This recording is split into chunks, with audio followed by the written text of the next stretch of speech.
एक मोठं जंगल होतं. त्या जंगलात बरेच प्राणी राहायचे. वाघ, सिंह, हत्ती, घोडा, उंट, लांडगा, कोल्हा सगळे प्राणी आणि पक्षी झाडावर राहायचे.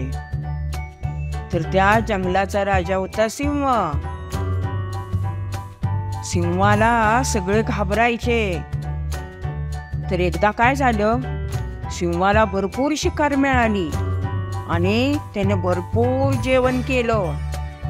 आणि जेवण केल्यावर ती गुहेच्या बाहेर बसला होता. तिथेच त्याला झोप लागली भरपूर जेवल्यामुळं. मग सिंह झोपला असताना एक उंदीर मामा होता. तो अतिशय खोडकर उंदीर मामा, आगाऊपणा करायचा. आणि त्या उंदीर मामाने बघितलं आपले महाराज सिंह राजा झोपल्यात. मग त्याला गंमत वाटली. मग उंदीर मामा काय म्हणाला, आपण सिंह महाराजांच्या अंगावर खेळूया. म्हणून उंदीर मामा सिंह महाराजांच्या अंगावर खेळायला लागले. ते शेपटीकडून खाली उतरायचे, परत वर चढायचे, सगळ्या अंगावर उड्या मारायचे. असं उंदीर मामांचा खेळ चालला होता. मग आपल्या अंगाला काहीतरी हलतंय, उड्या मारते असं सिंह महाराजांना जाणीव झाली. मग त्यांनी डोळं उघडलं. बघत्यात तर उंदीर मामा त्यांच्या अंगावर खेळत होते. मग सिंह राजाला राग आला. सिंह राजा काय म्हणाला, एवढ्याशा उंदरा, तू माझ्या अंगावर खेळतोस, शेपटी बरोबर खेळतोस, माझी झोप मेड केलीस.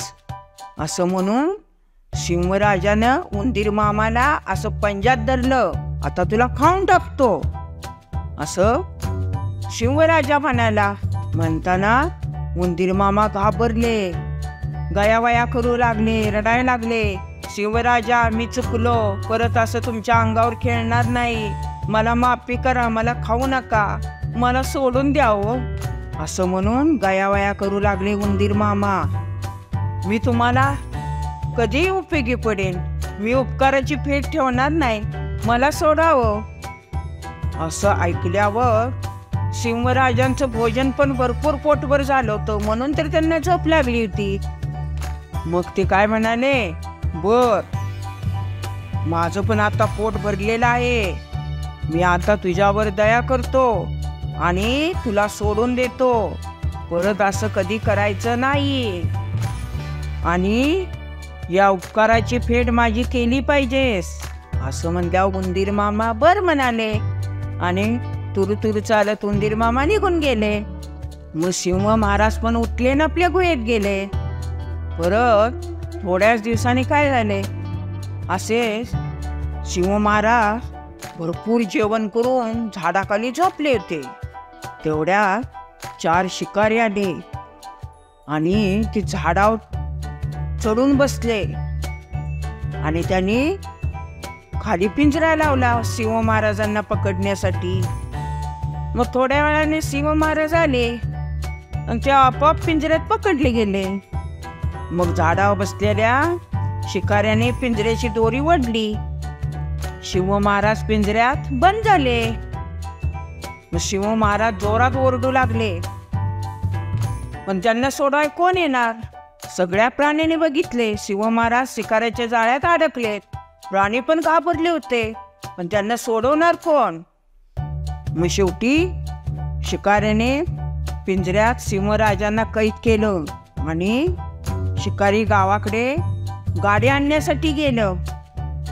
तेवढ्यात उंदीर मामासनी पण ही बातमी कळली होती. पळत पळत पळत उंदीर मामा आले आणि म्हणाले, आपल्याला सिंह महाराजांनी जीवदान दिले, आपण पण त्यासनी सोडवाय पाहिजे. म्हणून उंदीर मामा गेले सिंह महाराजांच्या विषयी आणि आपल्या चांगल्या टोकदार दातांनी सगळ्या पिंजऱ्याच्या दोऱ्या कुरतडल्या आणि सिंहराजांना मोकळं केलं. मोकळं केल्यावर सिंहराजा सुटले. मग सिंहराजांना खूप आनंद झाला. मग उंदीर मामा त्यांच्या पाठीवर बसले आणि जंगलात निघाले.